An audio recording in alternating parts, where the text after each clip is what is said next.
भगवान आदेश कर रहे हैं कि हमारे साथ नहीं चलना है, तुम्हें आत्मीय स्वजन बंधु बांधवों का पहले प्रेम छोड़ना होगा। बहुत कठिन है भाई। भगवान आदेश कर रहे हैं उद्धव जी को, तुम अपने आत्मीय स्वजन और बंधु बांधवों का स्नेह संबंध छोड़ दो, अनन्य प्रेम से मुझ में अपना मन लगाओ और समदृष्टि रखकर भूमि पर विचरण करो। इस जगत में जो कुछ मन से सोचा जाता है, वाणी से कहा जाता है, नेत्रों से देखा जाता है, श्रवण आदि इंद्रियों से अनुभव किया जाता है, सब नाशवान है। सुन लो, भगवान कह रहे हैं, जाते जाते कह रहे हैं, परम धाम जा रहे हैं, उद्धव जी को उपदेश दे रहे हैं। उद्धव जी, इस जगत में जो कुछ मन से सोचा जाता है, वाणी से कहा जाता है, नेत्रों से देखा जाता है, श्रवणेंद्रिय से अनुभव किया जाता है, सब नाशवान है। सपने की तरह मन का विलास है, इसलिए माया मात्र है, मिथ्या है, ऐसा समझ लो।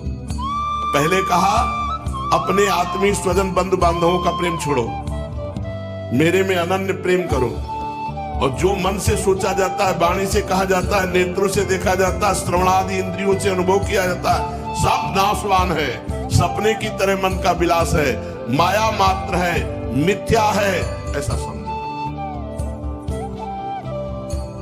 ये जिनका मन अशांत है, असंयत है, वही पागल लोगों को बहुत तरह की भोग सामग्री दिखाई देती है। ये चित्त का भ्रम है, सत्य नहीं है। जब नानात्व में भ्रम हो जाता है सच्चाई का, तो ये गुण है, ये दोष है, इस प्रकार कल्पना करनी पड़ती है। जिसकी बुद्धि में गुण और दोष का भेद बैठ गया है, दृढ़मूल हो गया, उसी के लिए कर्म, अकर्म और विकर्म। कर्म शास्त्र जिसे कहता है करो, अकर्म शास्त्र विधान के कर्म का लोप अकर्म, और विकर्म निषिद्ध कर्म जिसे शास्त्र कहता नहीं करना चाहिए। इन तीन प्रकार के कर्मों में वो फंस जाता है। इसलिए उद्धव, तुम पहले अपनी समस्त इंद्रियों को अपने वश में कर लो।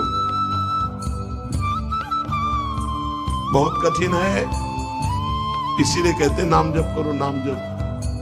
ज्यादा ये जो शास्त्र की बात है ना, आप नहीं अपने में धारण करो। अपने स्वजन संबंधियों का मोह छोड़ दो। जो कुछ देख रहे हो, सुन रहे हो, बोल रहे हो, सोच रहे हो, सब माया है, मिथ्या है, झूठा है। अपनी इंद्रियों को अधीन करो, उनकी बागडोर अपने हाथ में ले लो, चित्त की वृत्ति को रोक दो और ऐसा अनुभव करो, भगवान ही सारे जगत में विराजमान, आत्मा ही सारे